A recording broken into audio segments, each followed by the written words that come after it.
Welcome to this timely session organized by Senators for Climate Solutions titled Tackling the Inferno, Understanding and Addressing the Growing Frequency and Intensity of Wildfires in Canada. I'm delighted to be hosting this session alongside our co-chair, Senator Jim Quinn, and I would like to thank our panelists and staff for making this discussion possible. I apologize that there's no interpretation for my remarks because we are having some internet issues, believe it or not, at the Senate East Block office. But I'd like to extend a very warm welcome to all senators and staff, and especially new senators joining us today, and to Senator Sorensen for so kindly connecting us with her former colleague, Jasper Mayor Richard Ireland. I'd like to acknowledge that we are hosting this session on the unceded and unsurrendered territory of the Anishinaabe Algonquin Nation. We all know that Canada is grappling with an intense wildfire season, with over 5,300 fires having burned, at least last I checked, and 5.1 million hectares of land burned so far this year. Today, we're fortunate to be joined by 4 guest experts, each of whom brings unique perspectives to help us better understand the challenges posed by these increasingly intense wildfires. And they're also going to help us explore the solutions for the future, which is what we're all about with Senators for Climate Solutions. We have with us today Dr. Laurie Daniels, professor at the Department of Forest and Conservation Sciences, University of British Columbia, a renowned expert in forest ecology and fire management, with a focus on how forests adapt to natural disturbances and climate change. We also have Richard Ireland, Mayor of Jasper, Alberta, who will share firsthand experiences dealing with wildfires, including the recent devastating fires that led to evacuations in Jasper. He'll discuss lessons learned, strategies for future preparedness, and the potential role of the Senate in supporting mitigation and recovery. Mr. Edward Struzek, fellow at the Institute for Energy and Environmental Policy at Queen's University, is an acclaimed journalist and author who has extensively covered the intersection of climate change and wildfire management. His works include Dark Days at Noon, The Future of Fire, and Firestorm, How Wildfire Will Shape Our Future.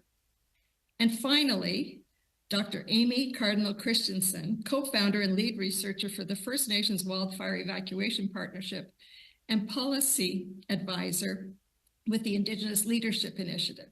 Dr. Christensen works with Indigenous nations across Canada on fire stewardship practices like cultural burning, and collaborates globally to decolonize land management.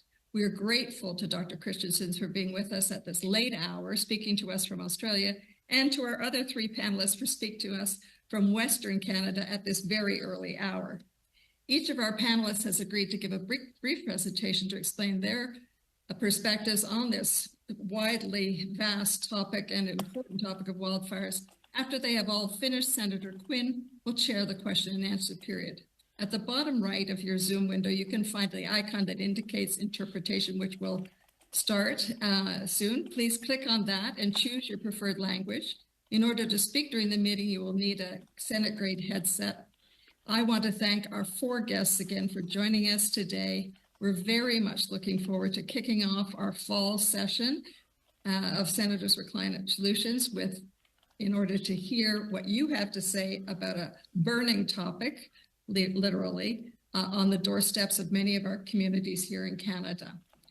So let's move on now to our presentations. I'd like to now turn to our very first panelist, Mr. Ed Struzek, to start us off. Ed, could you give us an overview of your work?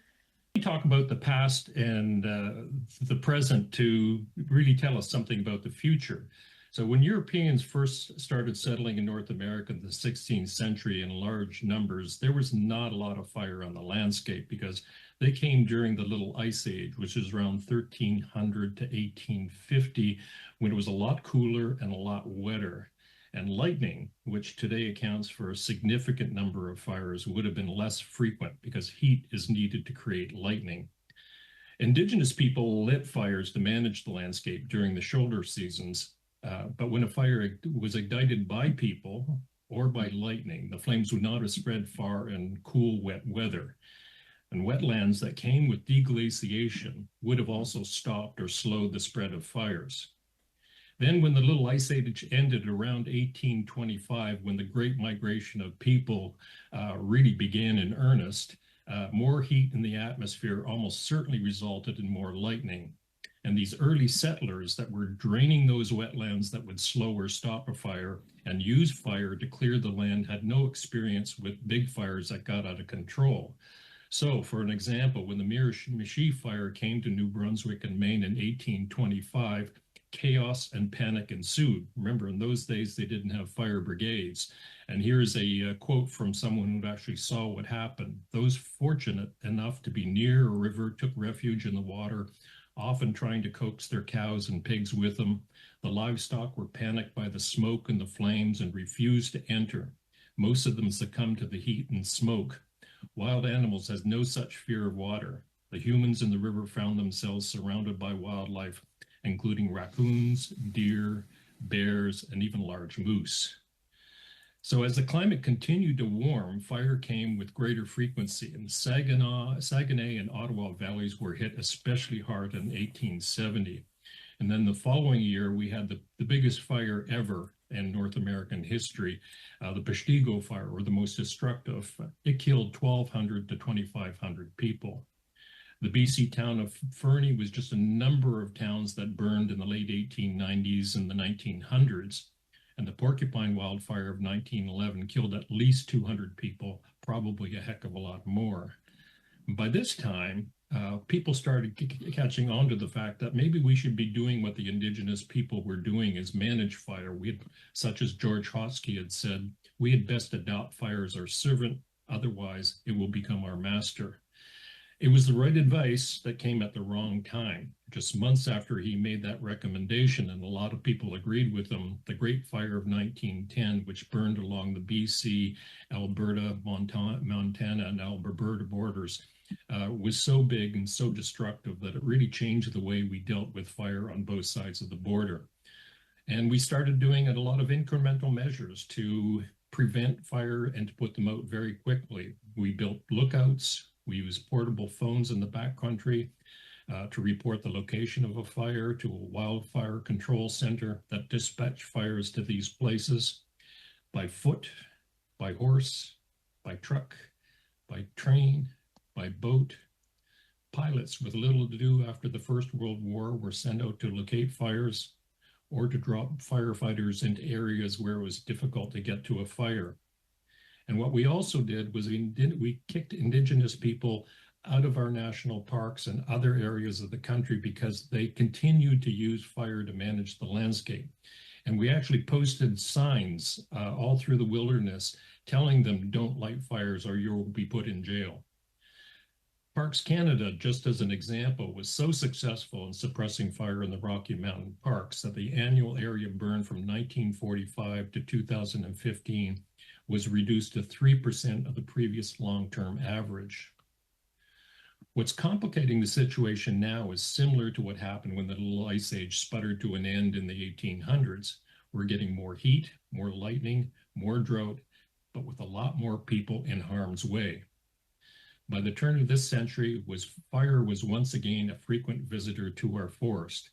And I think that many of you might recall the 2003 fire season was a real eye-opener.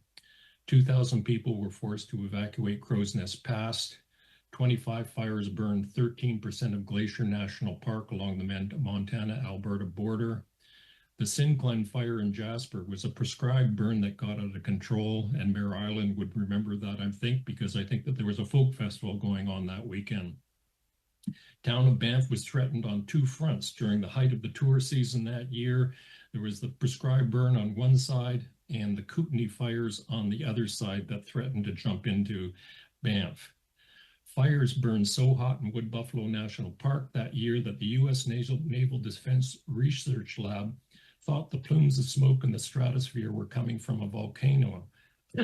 No one thought fire could produce that much energy. And then we had one of the first very big evacuations in Canada, 45,000 people out of their homes in BC. Triage that year became the order of the day. When the people, Parks Canada people at York Factory called in to see if they can get firefighters to save the National Historic sites there, they had to turn them down.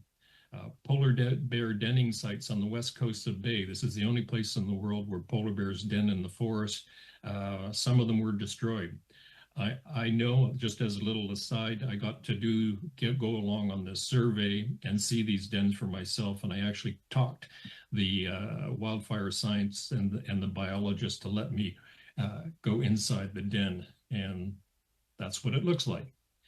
So the 2000 fire season, according to Rob Walker, who was the Parks Canada fire manager at the time, was a harbinger of what we might expect in a rapidly warming world. And I didn't quite get it at the time, but boy, the evidence started building up almost right away. Each year brought something new or very disturbing. In 2004, a record number of fires burned in the Yukon, Alaska, consuming an area the size of Vancouver Island. And then we had the tundra burning on the Alaska's North Slope, where fire hasn't been seen in 10,000 years. In 2011, the Slave Lake fire in Alberta became the costliest insured fire disaster in Canadian history. And what made this fire unique was the way it had behaved as it entered the town site. It acted like a horizontal corkscrew, burning buildings on one side and leaving those on the other unscathed. 2014, most of the southern half of the Northwest Territories was on evacuation alert. And then we had this thunderstorm that moved slowly across Alaska in 2015, shooting 62,000 lightning strikes and triggering 286 fires. No one up to that time had seen anything like it. And of course, we had the Horse River fire in Fort McMurray, which was really at the time the fire for the ages. At one point, the beast, as they called it, unleashed a pyro-CB, or a fire-driven thunderstorm on a blue sky day, and it shot out lightning that triggered fires 30 kilometers away from the fire front. And everybody was asking themselves at this time, was this as bad as it would get? Well, we got our answer the next year in BC when 4 pyro-CBs erupted spontaneously, sending smoke all the way to Greenland. And then that same year, the Keno Fire and Water National Park, which Laurie Daniels, I think we'll talk about, was unprecedented in the region's recorded history dating back to the 1700s. 80% of the burned area was of high to very high severity. I was in Greenland when they were evacuating hikers on the Arctic Circle Trail in 2018. And in 2019, Australia burned like it never had burned before. An estimated 3 billion animals, the vast majority being reptiles, were affected. And then it just continues. In 2021, 10 pyro-CBs erupted along the Manitoba-Saskatchewan border, triggering 710,000 lightning strikes in 14 hours. And the 2000 fire season in BC was the third largest after 2017 and 18. And of course, you all know the town of Lytton was destroyed that year. And then this was the most bizarre one, because I had actually been at this site just a few weeks earlier. 37 fires were still burning in mid-October in the subarctic of the NWT, when there's usually snow on the ground. And this research station burned down in mid-October. Hard to believe. And then we had last year. It was unprecedented in scale and intensity, burning from mid-April to late October and through most of the forested regions of the country. More than 200 communities were evacuated.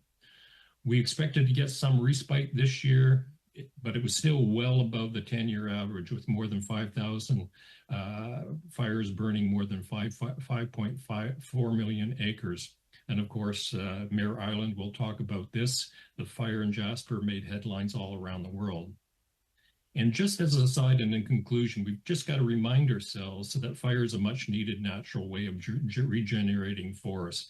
You know, you have here bears that come in to feed on the carrion, fire beetles that come in to lay their eggs on warm stumps, nighthawks come in to feed on those fire beetles. The aspen shoots rise up very quickly, even while the fires are still smoldering. and elk and bison come in to feed on that. But with fires burning bigger, hotter, and more often, there's going to be changes to forest structure. Nesting birds will be impacted. Nearly 50% of the 700 species of birds that regularly occur in the US and Canada rely on arboreal forests for their survival. And many other old growth forest animals will be affected. We're going to see water quality degraded, such as this is Cameron Falls after a thunderstorm following the fire. Very clear water before the storm. Look at what happened after.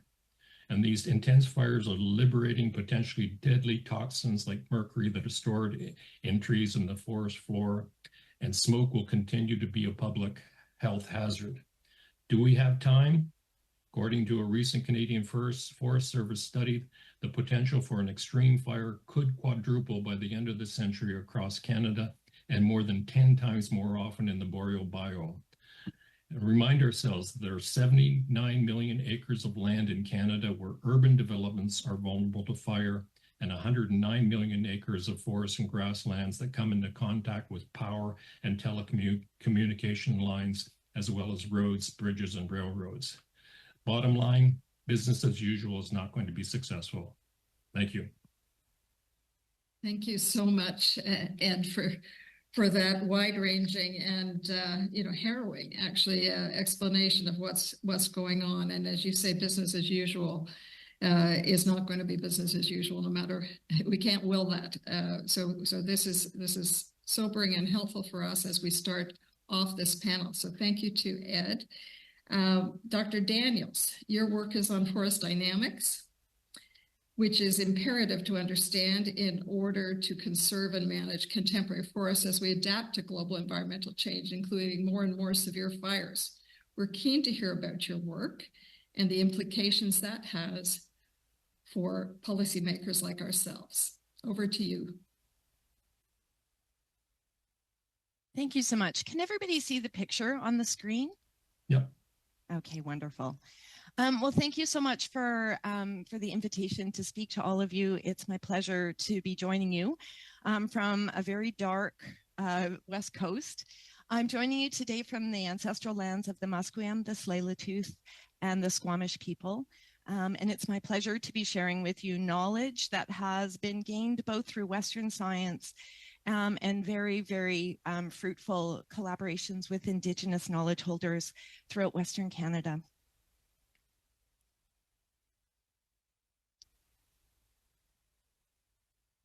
I want to take you back to Jasper. Thank you, Ed, for that fantastic introduction to kind of the history of how fire has shaped and interacted with our communities across Canada. And we're going to time travel here back about a century to the landscapes of Jasper. These are photographs that were taken as part of the Dominion or Geological Survey of Canada, original survey that created our topography maps across Canada, but with a focus on the Rocky Mountains and the mountainous topography of the West. And it gives us a snapshot of time of what our landscapes look like. In these photographs, the lighter gray colors are grasslands and shrublands and broadleaf forests, and at the tops of the mountains, of course, the beautiful peaks of the Rocky Mountains. The darker tones in this photograph are the needle leaf or conifer forests that are also very susceptible to fire relative to those other ecosystem types. Let's fast forward a century where the Mountain Legacy Project has returned into our mountain forests and rephotographed these same landscapes. And here showing you the change over 100 years as the forest filled with needle leaf trees, increasing the density of the needle leaf trees, increasing the complexity of those stands, and homogenizing this landscape, which makes it turns out, much more susceptible to multiple natural disturbances. Now, what happened during that century? What were the changes and what were the rates of changes that took place over this transition from a very diverse, heterogeneous landscape to this very homogeneous, conifer-dominated one? To answer that question, my research group has used tree ring studies. And so here I want to share with you some of the work by Dr. Raphael Chavardis, who now works for the Canadian Forest Service, and the work that he did on tree rings. Now, perhaps you've paused at a stump of a tree and counted the rings of that tree to determine its age. We expect the rings of the tree to start from the pith and go outwards, forming concentric circles, telling us the age of those trees. And if you look at this tree, it starts its early life forming those concentric circles, but it rapidly changes. And what we're seeing here is a Douglas fir tree that has been impacted by low-intensity surface fires. The tree itself established in the late 1500s and survived 4 surface fires over its lifetime. Each of those fires burned around the base of the tree, causing some damage to it and recording that history in the tree rings. We can determine from these rings both the year and sometimes the season in which those fires burned. Across Western Canada, my graduate student research teams and myself have collected literally thousands of these samples from stumps and logs and sometimes from trees across our Western forests, and compiled this information into charts like this that show us the history of the forest. So one of those lines on this chart is the tree from the previous slide. And here we're showing you the history from 29 sites distributed across the Athabasca Valley within Jasper. The red triangles are telling us about when surface fires burned in the past, somewhere in that landscape.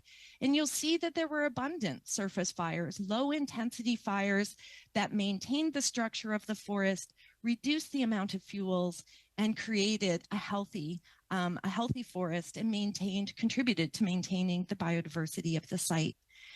Fires were burning once every 60 years on average across the site, and yet you can see that those fires stopped in the 1900s.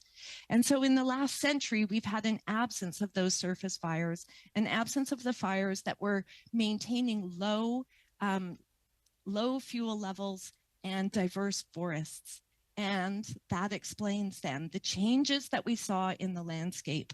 So in absence of those surface fires that were initiated both by indigenous cultural burning, augmented by a natural lightning regime that created those heterogeneous and diverse forests, as we remove that out of fear of fire and our successful attempts to control those ignitions, we've disrupted the fire regime, and as a result, homogenized that landscape. Now let's superimpose on that more 20th century change. And here we begin to see the impacts of climate change accumulating on the landscape, changing the dynamics of summer and winter weather conditions, and creating prime conditions for mountain pine beetle, a native insect that erupted in its population and impacted 19 million hectares of forests, including Jasper, in both British Columbia and Alberta. And so here you can see the red trees that were red and dead, killed by that beetle, and eventually contributing then to fuels in this forest. Now, how do we respond to a situation like that? Well, here what I want to show you is some of the proactive management that we have undertaken in Western Canada. We're in Kootenay National Park back about 15 years ago, where fuels that had been created by a mountain pine beetle outbreak in the 1980s were causing concern about the condition of the forest and the potential for fire.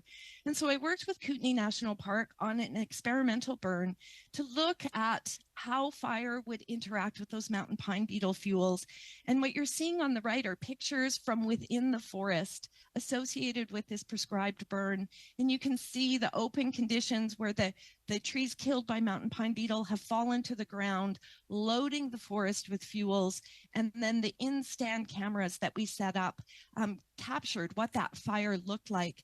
It was a high impact fire within that particular prescribed burn, within the areas where mountain pine beetle had such impact, a bit of a harbinger for the experiences in Jasper National Park this summer. The changes that we're seeing, the homogenization of forests, the interactions with insects, and the increased fuel loads have really triggered for us the need to be proactive in our management and to begin to think about how do we both restore and create resilience in our ecosystems. And we can do that Through mechanical thinning combined with prescribed burning, we can be using Indigenous knowledge and Western knowledge to achieve those goals. But I also want to point out that monitoring for effectiveness and looking for surprises is really critical in this process. Now, some have been critical that we've not moved fast enough to respond to episodes like mountain pine beetle. And it's true that I'd like to see us moving more quickly on those proactive measures towards thinning and restoring many of our Western forests where fire suppression and exclusion have had such a tremendous impact. But I also want to warn that there are some lessons that we can learn where we moved too quickly. So here I want to take you to the Stucktoes or Bonaparte First Nations territory in southern British Columbia. And we're up on the Bonaparte Plateau. On the left are the pictures of the forest during the mountain pine beetle era. On the right is the Bonaparte Plateau with the Bonaparte Lake in the center, a culturally important site. This is part of the timber harvesting land base. And if we look at the Google images from the 1980s, you can see a forest that is fairly continuous in cover. We begin in the next decade to impose on it timber harvesting as part of a sustainable, a goal towards sustainability and the timber harvesting land base, making changes. By 2004, we have mountain pine beetle now affecting these forests. And so the rate of harvesting accelerated in response to that mountain pine beetle, salvaging the dead trees, increasing the rate of harvest. And by 2014, we'd had dramatic changes on the landscape.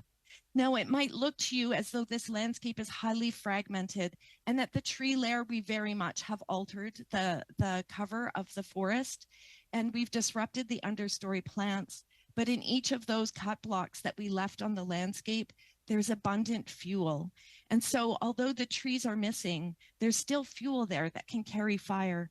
And so when the Elephant Hill fire burned through the landscape in 2017, it had tremendous consequences. It burned at high severity fire, carried both through those cut blocks and into the forest. And here I'm showing you a map of that forest after the fact, looking at remote sensing images or satellite images before and after the fire to detect the change and classify the intensity of the fire. And so much of that fire burned as moderate or high severity impacts in a landscape that used to record low severity fires with fire scars, signifying to us both the impacts of climate change, creating these uncontrollable large fires that burn and spread so rapidly, but also the changes in our forests interacting with them, that century of change contributing to the susceptibility of the forests. We've embarked in research at Elephant Hill with the Stucktoes First Nation, moving forward to understand how those forests are recovering. And so I'm showing you here some time series photographs immediately after the fire, 1 year after the fire, and then our documentation of plant recovery and biodiversity a few years after the fire. And in a paper that we co-authored with the Stucktoes and Skeetchesen First Nations, we've been able to explore the implications of these fires on native plant species, on invasive species, and culturally important plant species. As you might expect, the high severity fires have had devastating effects on the plant recovery. It's slow, and there's concerns about invasive species, particularly in the mid-elevation forests.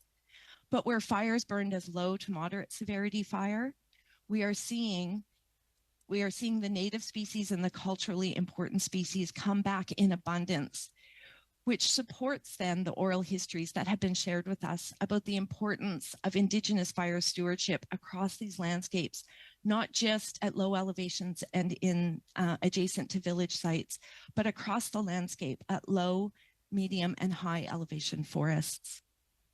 And so this work is ongoing as we continue to monitor and check for surprises. I want to leave off by sharing with you, I think, an important insight and one that has really changed our perspective in my research group over the last decade. As we've learned more about fire, the history from tree rings, the interaction of fire in the modern era on our landscapes, we have learned more and more that the proactive management of our forests, the importance of ecocultural restoration is critical to achieve our goals in terms of community safety, ecosystem resilience, biodiversity, and that has to be guided by both Indigenous knowledge and the Western sciences that together provide answers that are greater than either of us working alone. Thank you. Thank you so much, Lori. That was incredibly informative, and you fit a lot into a very short period of time. I'm sure you're used to having a little more time to explain everything, but wonderful, wonderful scientific and historical background for all of us, and that view to what needs to be done in the future. So thank you for that, Dr. Daniels.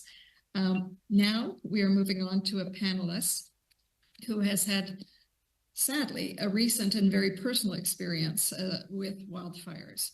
Mayor Ireland of Jasper, welcome. We're looking forward to hearing about the experiences within the community of Jasper, some of your earlier preparations for well, something coming, and the challenges that you faced during the recent wildfires. And I know there are some clear lessons that have been learned, and we look forward to you sharing that with us. So over to you, Mayor Ireland. Well, thank you, Senator Cole. Good morning, senators and others. Thank you very much for this opportunity. Just for clarity, I am not an expert. I happily cede that ground to those panelists who are. I can offer perspective, perhaps insight, but certainly not expertise. And even then, my perspective is limited to one specific community, one which has, of course, garnered such an outpouring of national and international sentiment for its well-being. And I thank each of you for your contribution to that. And it is for that reason, because Jasper is so recognizable as an iconic international tourism destination, it can, and I think it should, become a case study for, if not climate change solutions, then certainly for climate change preparation, adaptation, and mitigation. And I'm honored to share with you this morning my thoughts on the strategies employed by the municipality of Jasper in collaboration with the Parks Canada agency to prepare not just for the eventuality, but indeed for the inevitability of wildfire. And it begins with the simplest of acknowledgements. Climate change is real. It has real impacts on landscapes and on communities. Those impacts increase both the likelihood and the severity of wildfire. Every forested community in Canada faces increased threat of wildfire due to climate change. In Jasper, we have long recognized that threat. More than 2 decades ago, we began to fire smart in and around our community. Fire smarting refers simply to actions taken to reduce vulnerability to wildfire. On the landscape, that can include creating fire breaks, removing fuel loads, either by hand, mechanically, or by prescribed burns, by installing water lines and sprinkler systems, and by preparing defensive perimeters, tactics, and strategies. Within communities, it can include treatments to the urban wildland interface, that area where the forest meets the town, again, to remove fuel and combustibles, to install protections like water lines and sprinklers. And it can involve landscaping and maintenance around individual homes, everything from replacing cedar shakes with fire resistant materials to removing shrubs from against the house, cleaning leaves and debris from under decks, moving wood piles away from structures, or installing, again, roof sprinklers. In Jasper, working together with Parks Canada and accessing provincial grant funding, we did all of that, including multiple prescribed burns over many years. You may have heard recently the Federal Minister of Emergency Preparedness extolling Jasper as probably the most fire smart community in Canada. We worked really hard at that, particularly in recent years as the effect of pine beetle infestation left so many dead trees standing in the forest surrounding our town. Our residents were alarmed. They were keenly aware of the risk. They were motivated, They prepared, as did the municipality and Parks Canada. We conducted annual training exercises with various mock scenarios. We crafted protection plans, response plans, evacuation plans, re-entry plans. We conducted awareness and information sessions for residents. We held a Fire Smart Week every spring where trained professionals would provide individual homeowners with advice regarding best practices for their own homes. We engaged community in the effort by sponsoring neighborhood block parties. We preached preparedness, prepare your property, prepare yourself, have a 72-hour kit for evacuation, water, food, medications, important documents, ready to go, have fuel in the gas tank. And it worked. 5,000 residents and nearly 20,000 visitors were all evacuated safely from Jasper during the recent wildfires. And following that spectacularly successful evacuation, wildland fire crews continued to battle the blaze as it advanced towards the community. And approximately 44 hours after the evacuation order had been issued, the largest fire our national park has seen in over a century hit the town. We lost about 30% of our structures, primarily residential housing units, housing about 40% of our population. Yet, despite the devastation, the loss, the heartbreak, the experience has been a success because of our awareness of the threat, because of our commitment to preparatory work on the landscape, in the town, and between and among organizations, because of the professionalism, the valor, and the sacrifice of wildland and structural fire protection crews. 25,000 people were safely evacuated. 70% of our structures and all of our critical infrastructure was saved. That is, by any definition, a success. Tragically, that success came at the cost of the life of one young wildland firefighter, a cost we hope may never again be incurred by any other family or any other community. And that takes me really to the essence of my message to you today. We can learn to prepare for, to respond to, and to recover from the inevitable onslaught of nature. But the costs are high. The immeasurable cost of a human life. Insurable losses estimated at about $900 million currently.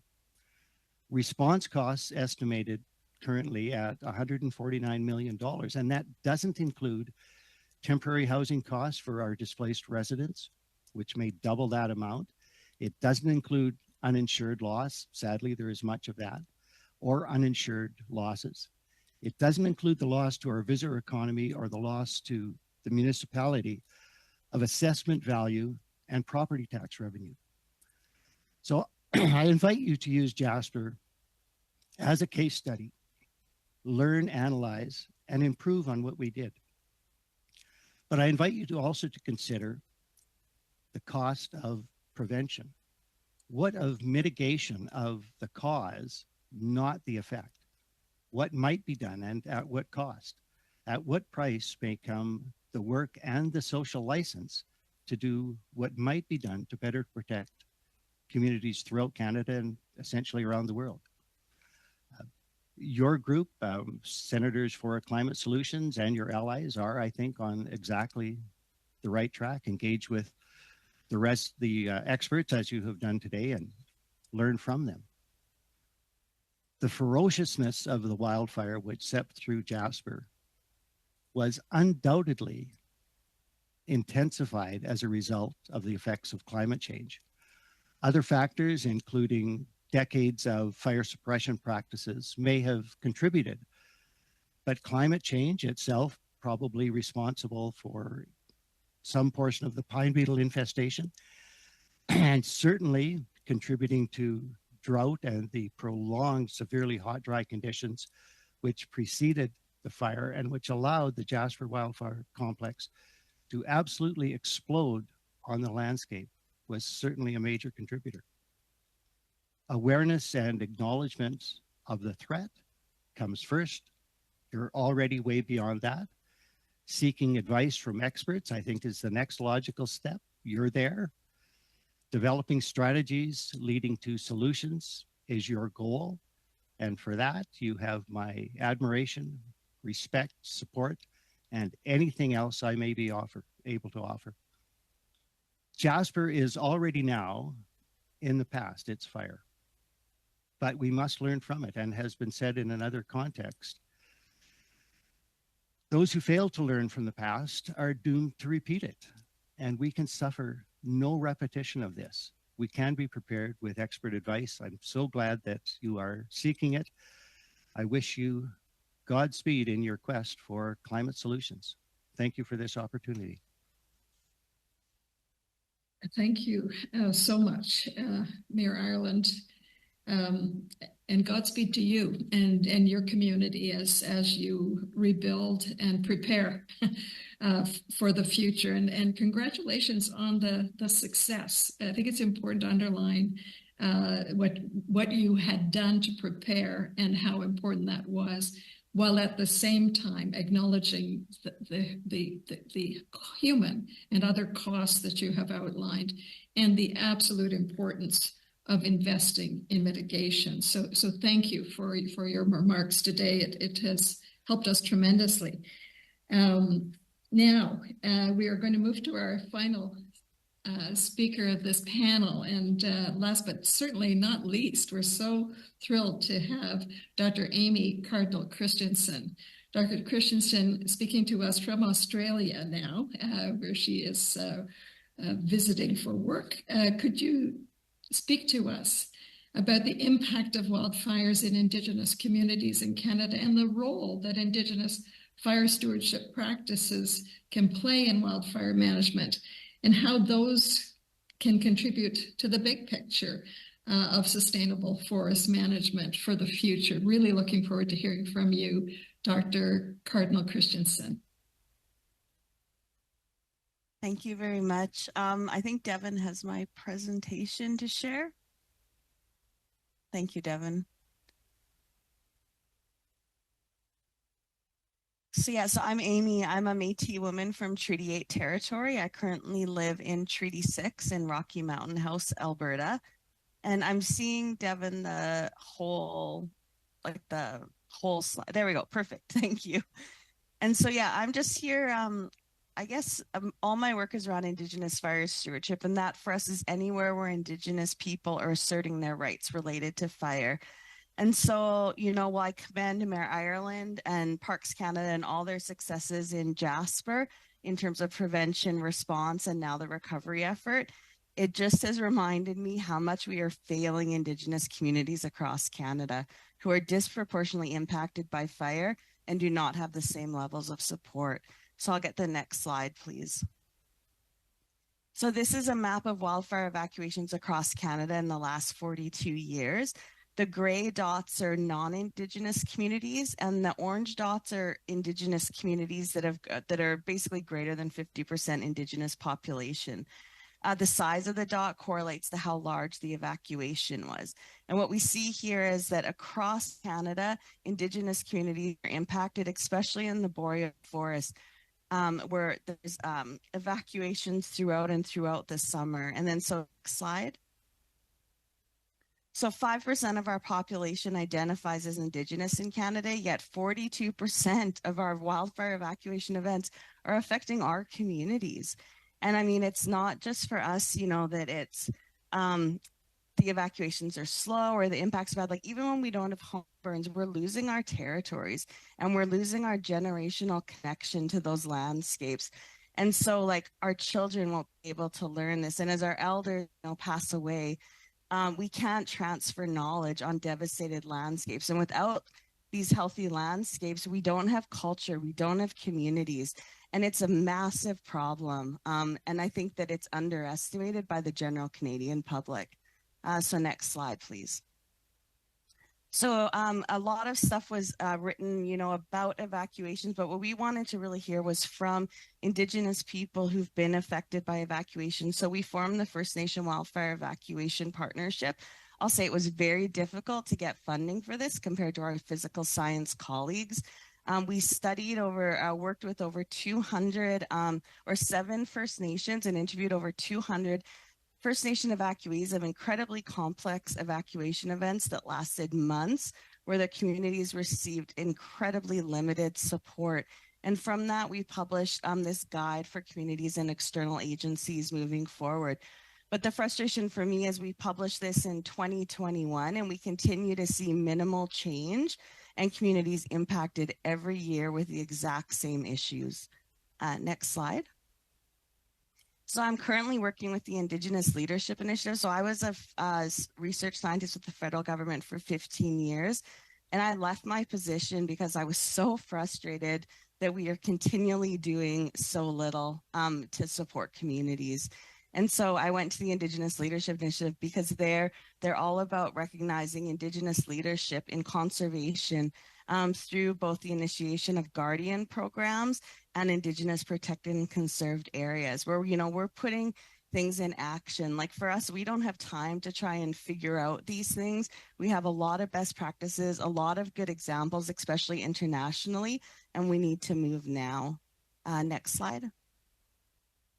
So for us, we're focused on strengthening nationhood through fire kinship. So Indigenous people have a beautiful relationship with fire. It's part of our ceremonies across Canada.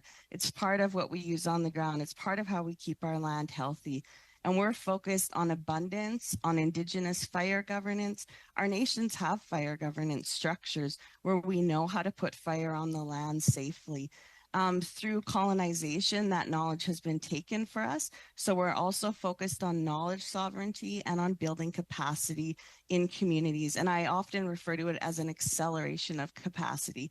And that's part of why I'm here in Australia, where I'm working with some of the fire ranger programs who have been incredibly successful at reducing fire risk in their areas, but also providing employment to communities that desperately need it. So it's not just about fire, it's about many other things, and it's good paying jobs for people to live in their communities where they belong. Next slide.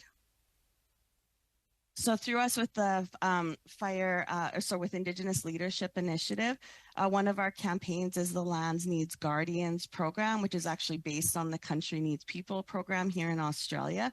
And what we're really focusing on is training existing guardians. We now have over 200 guardian programs in Canada.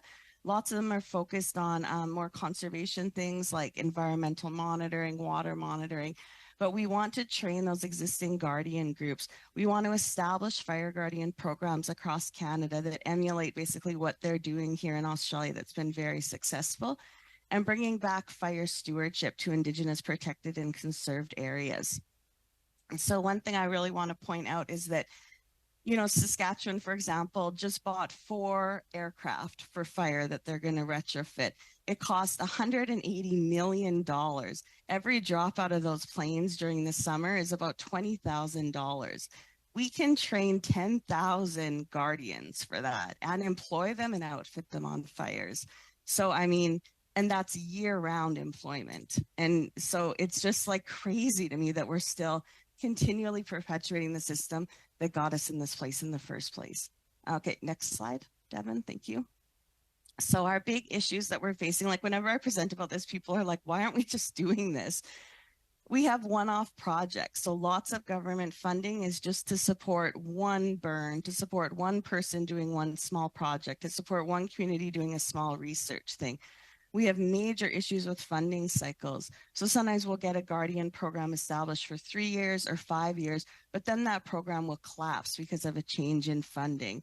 And people just think like, oh, you lost your funding, too bad. But for us, like it leads to suicide in communities when you take away these incredibly important jobs. There's also many legislative and policy barriers, and I often refer to as systemic racism in our system that basically perpetuates the idea of Western science and experts ahead of our own local knowledge in communities. And then, as I said before, we have unlimited money for response in Canada, but very little for the prevention and the mitigation that goes into before the fire. So There's studies that come out that like $1 spent on mitigation saves $7 on suppression. Those have come out quite a bit. And then we also have that $1 invested in guardian programs returns $3 in benefits to communities. So again, there's really good economic evidence here for a really good social return on investment with these programs that also reduce fire risk for the entire Canadian population. Next slide. Thank you. I think I'm probably done to 8 minutes. So thanks, Senator. Thank you so much, Amy, for being here at this late hour, but also for your leadership and actually opening our eyes to some really fundamentally important issues that, of course, are about fire and about climate, but they're also about community and all forms of sustainability, environmental, economic, social sustainability. Really appreciate you sharing these perspectives and thank you for the slides, which of course we will distribute all slides to everybody and the recording of this for those who haven't been able to be with us. I would now like to hand the session over to our colleague, Senator Jim Quinn, the co-chair of Senators for Climate Solutions, to moderate the question and answer period, which I know will be a little shorter than anticipated, but hopefully we'll get a question or two in. Over to you, Jim.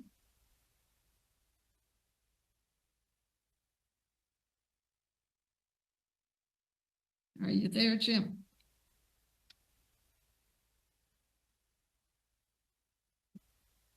Oh, sorry about that, folks. Thanks very much to our panelists, our expert panelists, and to the mayor for sharing the experiences and knowledge that you've gained through your work and experiences. The questions, please indicate in the chat box or raise hand. I see that Senator Sorensen has her hand up. So in the interest of time, I'm going to go immediately to my colleague, Senator Sorensen. Thank you so much. Nice to see you all. Thank you all for being here at really weird hours of the day. My question is for Mayor Ireland, who of course I worked with for many years. Nice to see you, Richard. So in the midst of this tragedy, as you mentioned, one huge positive was that 70% of the town was saved. And just while I was getting texts and you were evacuating, certainly the messages I was receiving is that Jasper is gone. It was a foregone conclusion, and tears were being shed by our colleagues in Banff if that's what we anticipated. However, I just want to again, to your point, hats off to the Parks Canada and all firefighters. And again, I would call this a success in terms of saving a huge part of the community. So you actually indicated some true costs associated with the recovery. Can you give us any kind of an amount spent on preparation, on prevention, like in the work that did help to save the majority of the town?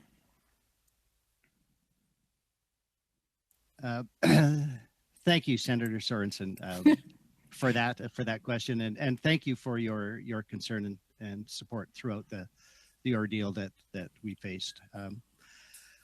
I addressed that the way I did in my remarks, giving you as close as I could the tally of the response costs, which all told now is over $1 billion. And I really hope that Dr. Christensen is right. She had a slide there that said unlimited response funding. We're not done yet, so I really hope that the Government of Canada and maybe the Senate can help with further response funding that we might need. I left a little bit vague the question that you are asking, but it is absolutely the right question to ask, and that is to make the comparison and the contrast between the recovery costs and what could have been the costs of prevention or mitigation ahead of time. I wish I had those numbers for you. I don't quite, but I can give you an order of magnitude. I have been looking into this since I started preparing for this presentation. And from municipal files, we have spent about $3.5 million. Most of that from provincial grants. Parks Canada has contributed some money as well. I don't have access to all of those records, but they included mechanical logging in our town, which was a really important step because they had to get Treasury Board approval because you can't commercialize the resources in a national park. And yet they brought in logging companies to help provide fire guards around the town, and they rolled that money back into the effort, the fire smarting effort. I'm going to guess that we put in $5 million, and I'm going to say that I'm low, so I'll double that. Over 20 years, maybe $10 million in this, and yet by saving 70% of the town and all of the critical infrastructure, we save multiple billions of dollars. So the investment is just profound. The return on investment, and another of the guests, I think it was Dr. Daniels, mentioned the same issue as did Senator Coyle. The investment is critical, and that's my urge to you is, for other communities, invest in the preparatory work because it can save so much more. And then you don't have to look at these unending costs of recovery and restoring our town and bringing back our economy, which is decimated. So I'm sorry I can't give you a better detailed answer, but investment is critical in all of this, and I hope is one of the goals of the Senate. Thank you. And I know other people have questions, but senators and senator staff, please come speak to me about C-76. It was introduced in the Senate yesterday. This is a critical piece of legislation to amend the National Parks Act to give Jasper a transfer of land use planning and develop authorities. And at this point, it is crucial that we make this move. So we're all trying to move this quickly as possible. We're hoping it's to us next week and we can get it passed quite quickly, Richard. Thank you, Senator Sorensen and colleagues. I'm very conscious of time and wanting to be respectful of time, but I want to just underscore that which Senator Sorensen just said. If there was ever a no-brainer piece of legislation, this is it. Colleagues, unfortunately, we have reached the time. And so I think that I need to be respectful of everybody's agenda. And again, I want to thank the distinguished panelists, Amy, Richard, Laurie, and Ed, for sharing their knowledge and experiences with us today. Their valuable insights can help us understand and how we can address the growing threat of wildfires in Canada. Before we conclude, I'd like to extend a special thanks to our staff for their hard work in organizing this event. And I want to let you know that we are planning another Senators for Climate Solutions session on Canada's net zero economy in the future. For those colleagues present who have not yet joined Senators for Climate Solutions, please know that we welcome your membership. In closing, thank you all for attending, and I wish you a productive day ahead. Thank you, merci, and megwich. And thank you to our guests again from all around, who are around the globe in different time zones. Thank you so much.